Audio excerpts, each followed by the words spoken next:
Is it working?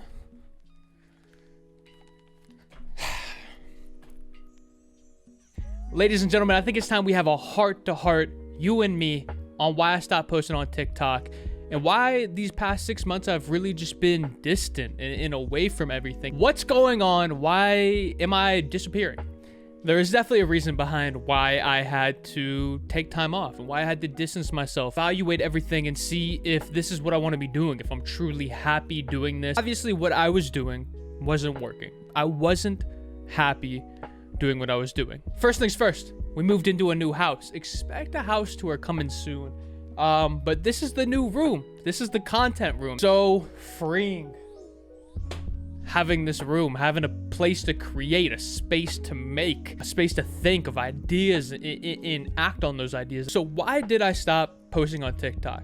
I think first of all, it starts with me living at home still with my parents, living in the basement of their house. I don't think that was a good place to be for me. At 21 years old, creating, going through this whole social media whirlwind of 1.9 million followers and creating content every day. I don't think that house was right for me, and it's no knock on them. For what I was trying to do and what I was trying to accomplish, that was not a good place for me. I would be streaming and I'd be too loud. I would be making videos and I always felt like I was getting in their way. I was using it as like a whole content house is what I was doing. I was making 3, 4, 5 TikToks a day. I think that was a major contributing factor as to why I kind of lost this motivation to create, is because I felt like I was burdening them. I felt like I was being a nuisance to them, and I felt like I couldn't really be myself. I think there's a very real thing when you're around your parents of they have this perception of you and who you are, and when you're growing up, you're constantly evolving and changing who you are,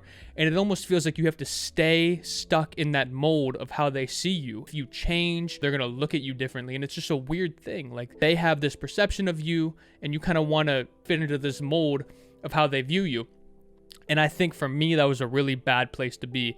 I was growing up, I was changing a lot, doing a lot of stuff with content, and I felt like I had to like still fit into this old mold of how they saw me before I started doing all this. I felt like I couldn't truly be myself. I felt like I couldn't express myself, and that, like, once again, that has nothing to do with them. It's all on me, but that's just how I felt, and I think that's how maybe a lot of people would feel. So that was a major contributing factor as to why I stopped streaming and why I kind of lost motivation to create content. If you guys have been following me for a while, you guys definitely know this. I don't like to accept what's happening, right? So I was going through TikTok and I was gaining 100,000 followers a week. We got all the way up to 1.9 million followers. I felt like I didn't deserve any of the success that I was having. I feel like those were two pretty big things going on at my life at the time, right? I was living in a place where I didn't want to live, and I felt like I had to be somebody that I wasn't.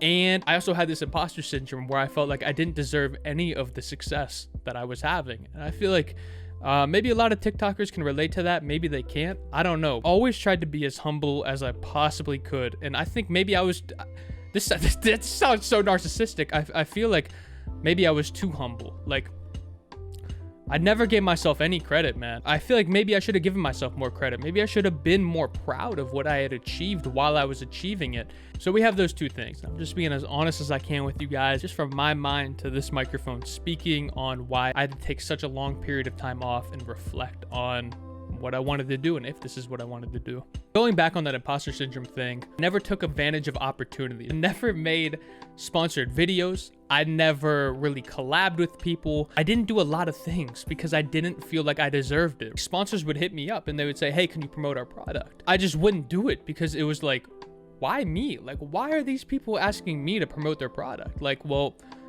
you have 1.5 million followers, right? They want to get the product out there. They want it to be seen. You just never felt comfortable with doing that because I didn't feel like I deserved anything. I didn't feel like I deserved it at all. I guess I kind of also want this video to be something where influencers in the future can come to this video and look back and not repeat the same mistakes that I had made. I think I'm in a much better place now. I really do. This house was really what I needed. That whole first problem that we had talked about me living in the basement of my family's house is gone. Like, we have our own house now. This was such a huge step, and I felt so much better since moving here. It's actually unreal. Like, I feel like a different person. I don't feel like I'm bottled up and I have to be this person that I had always been And it just feels weird to change around your parents. Maybe that's just me. Maybe that's just some weird thing that I have and not many other people can relate to, or maybe you can relate to it.